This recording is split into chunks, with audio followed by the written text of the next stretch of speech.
আসসালামু আলাইকুম। আশা করি সবাই ভালো আছেন। বলবো কিছু প্রবাসী কথা। বিদেশ মানেই কষ্ট, বিদেশ মানেই সুখ, বিদেশ মানেই যন্ত্রণা, বিদেশ মানেই ভালোবাসা। তো সবাইকে আমি বলতেছি, যারা বিদেশ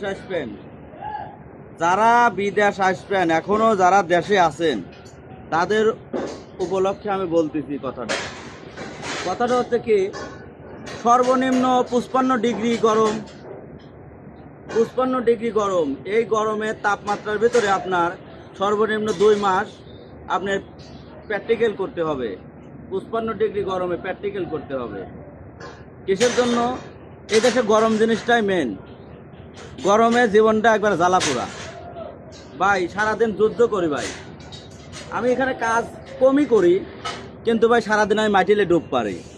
মাটিল সরকারি গোসল, আপনার বালতিতে মগ দিয়ে পানি দিয়ে মাথায় গোসলও দেওয়া লাগছিল। দেখেন আমার পরিস্থিতিটা, দেখেন আমার অল টাইম ঘাম বাইর হচ্ছে এবং পোশাক আশাক দিয়ে অল টাইম পানি। দেখেন আমার পরিস্থিতিটা।